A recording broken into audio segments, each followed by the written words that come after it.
Shalom anak-anakku yang dikasihi Tuhan dimanapun kamu berada, di rumah ataupun dimanapun. Pada saat ini kita mau menghidupkan lagi untuk kita bisa bertatap muka, bisa bertemu dengan kamu mungkin yang sudah lebih dari 1 tahun tidak bertemu.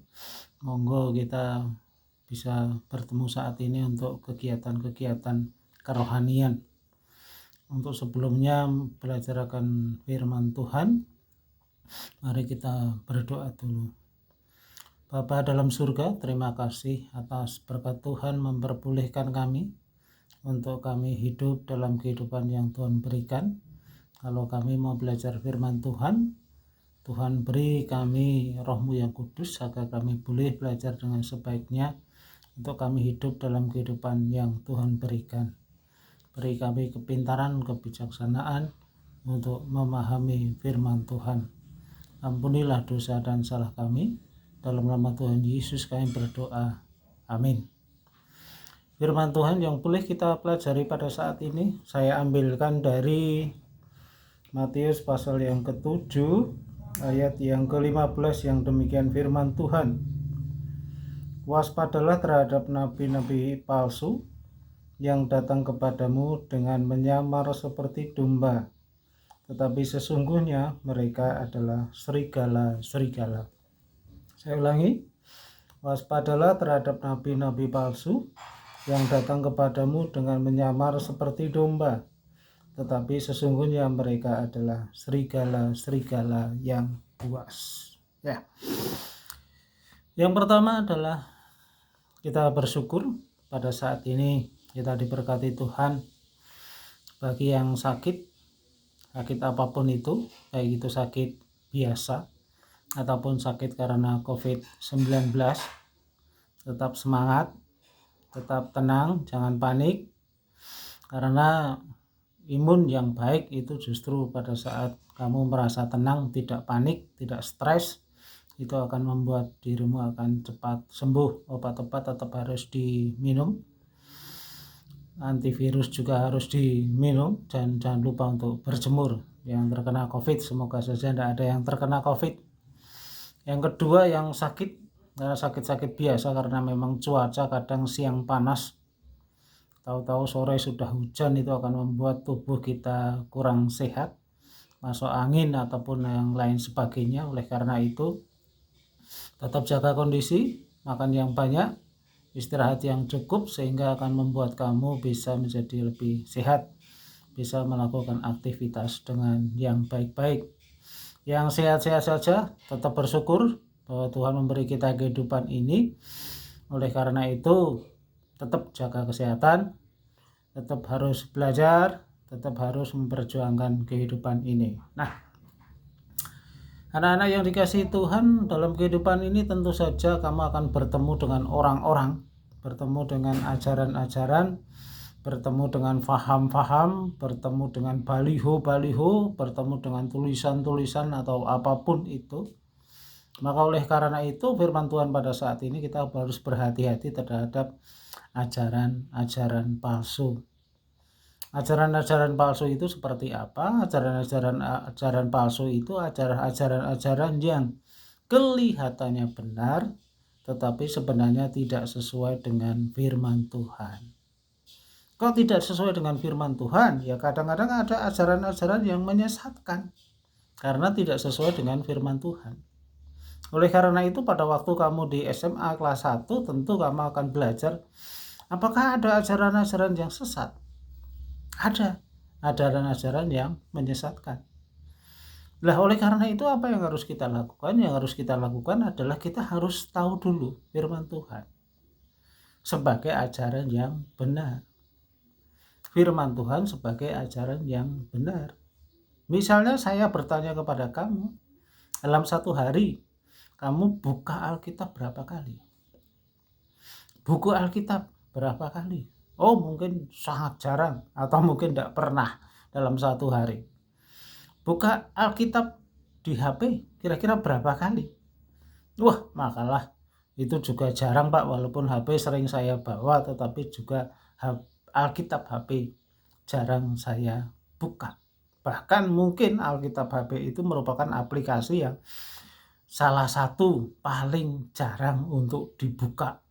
Bahkan di HP kita ada aplikasi yang mengatakan ini merupakan aplikasi yang jarang untuk dibuka. Tolong hapus saja karena akan memenuhi RAM di HP. Nah, oleh karena itu apa yang harus kita lakukan? Yang harus kita lakukan adalah kita tetap harus baca Alkitab. Karena itu adalah ajaran yang benar. Ajaran-ajaran yang palsu itu seperti apa? Makanya kita harus hati-hati kalau kita membuka berita-berita itu harus kita pilih. Mana berita-berita itu yang benar, mana berita-berita yang tidak benar. Nah, berita-berita yang benar tentu sesuai dengan perintah Tuhan. Tetapi kalau berita-berita yang tidak benar tidak sesuai dengan perintah Tuhan.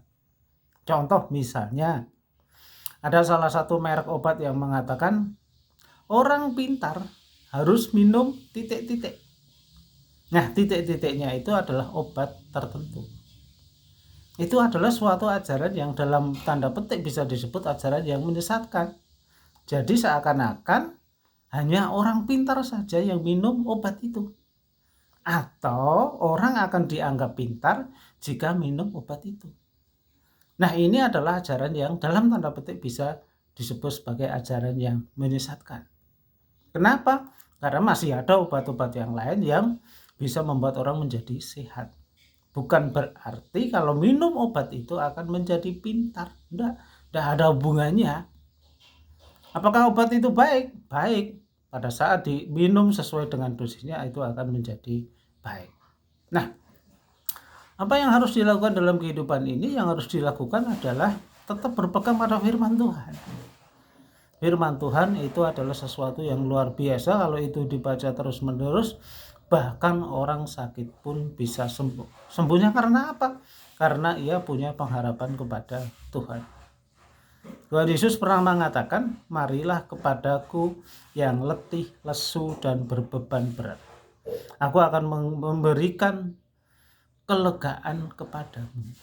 Itu artinya apa? Pada saat dalam situasi apapun kita harus punya pengharapan kepada Tuhan. Punya pengharapan akan membuat kita itu menjadi semangat, punya angan-angan, punya mimpi di depan. Sama seperti kalau orang ikut arisan, wah saya nanti akan dapat.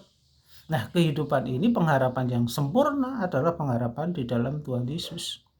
Pengharapan di dalam Tuhan Yesus itu bukan pengharapan yang hanya nanti kita terima pada saat kita nanti bersama Tuhan di surga.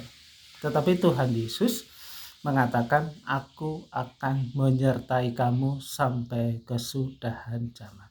Artinya itu bukan pengharapan lagi. Artinya penyertaan Tuhan Yesus itu sudah kita terima saat ini. Oleh karena itu, marilah kita berlomba-lomba untuk menjadi pinter dalam arti firman Tuhan, supaya kita tidak tersesat oleh ajaran-ajaran palsu, tetapi juga pintar dalam segala hal, karena kita hidup di dunia ini butuh ilmu, butuh skill, butuh keterampilan, butuh kesehatan dan lain sebagainya untuk bisa menjalani kehidupan ini. Kalau kita malas-malas, kalau kita tidak rajin, itu berarti kita sudah termakan ajaran-ajaran sesat.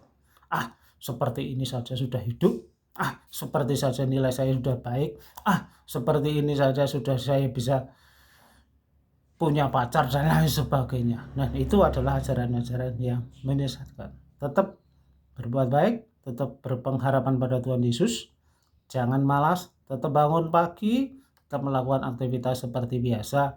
Kalau kamu tidak pinter, maka kamu akan terombang-ambing oleh ajaran-ajaran yang palsu. Dan itu akan menjadikan apa? Menjadikan kita tidak bahagia. Selamat berkarya, Tuhan memberkati kita saat ini sampai kesudahan zaman. Mari kita berdoa. Kami mengucap syukur Tuhan, Tuhan sudah memberikan firman-Mu pada saat ini. Ajarilah kami Tuhan untuk hidup sesuai dengan kehendak Tuhan. Kami bersyukur karena Tuhan selalu menyertai kami, dan kami akan lakukan itu untuk kami selalu berbuat baik dalam kehidupan kami. Di dalam Kristus Tuhan, kami berdoa dan mengucap syukur. Amin. Terima kasih. Shalom. Tuhan memberkati.